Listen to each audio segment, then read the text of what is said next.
అన్న బాంబేలో ప్రమోషన్స్ లో ఉన్నారు. పొద్దున్న ఫోన్ చేశారు, అంతా కనుక్కున్నారు, అంతా చాలా హ్యాపీ. అన్న కూడా రిజల్ట్ తో రాగానే చూస్తాను, అన్న కూడా కొంచెం రిలీజ్ ఉంది దగ్గరలో, అది హడావిడి అయిపోకుండా రాగానే చూస్తాను, అంత తొందరగా చూసి మాట్లాడతాను, కానీ వెరీ హ్యాపీ, అంతా వింటున్నాను, ఇది అని చెప్పారు.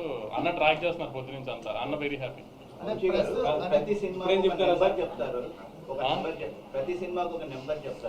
అలా నెంబర్ చెప్పినప్పుడల్లా ఇన్కమ్ ట్యాక్స్ వస్తుంది. నెంబర్లు వద్దులేదు.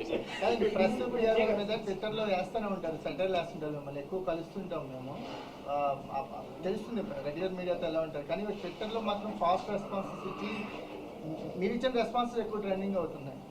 ఇప్పుడు మన సినిమాని మనం కాపాడుకోవాలి కదా, మన ప్రాపర్టీ కదా, నువ్వు నాస్తికోకుండా కంచేస్తావు కదా, అలా నేను కంచేయాలి కదా, అంతే, తప్పదు కదా నాకు.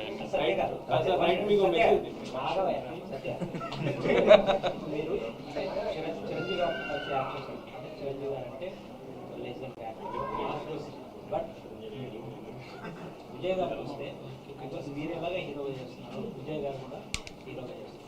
సో ఒక హీరోతో పాటు హీరోగా చేస్తున్న మీరు ఈ పాత్ర చేస్తున్నారు, మీ స్టేట్ ఆఫ్ ఈ పాత్రని మీరు, ఆయన కూడా పెద్ద పర్ఫార్మర్, ఛాలెంజింగ్ ఇది యాక్సెప్ట్ చేసినప్పుడు మీరు ఎలా చూస్తున్నారు, సీన్ మీద చూస్తున్నప్పుడు ఎలా ఉంది?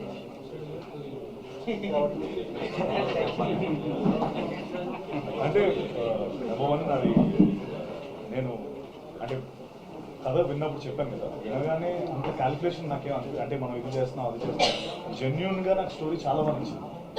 ఈ రోల్ నేను చేయకపోతే నేను ఏదో మిస్ అవుతానని నాకు అనిపించింది. అంటే నేను మెయిన్ అదే చూసుకుంటాను, అది అన్నయ్య చిరంజీవి గారి సినిమానా లేకపోతే అలా కాదు. ముఖ్యంగా ఫస్ట్ ఆఫ్ ఆల్ ఈ రోల్ నేను మిస్ అయితే రిగ్రెట్ అవుతానా లేదా, ఆ స్పేస్లో చూస్తే డెఫినెట్గా రిగ్రెట్ అయ్యింది ఈ రోల్ మిస్ అయ్యింది.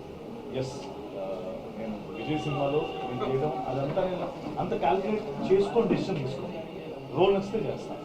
అండ్ చాలా రోల్స్ వచ్చాయి, అండ్ చాలా నేను చేయలేదు ఆ సినిమా తర్వాత. మళ్ళీ సారీ, ఆ సినిమా తర్వాత గాడ్ ఫాదర్ తర్వాత ఇదే కదా, మధ్యలో చాలా వచ్చి చేయలేదు.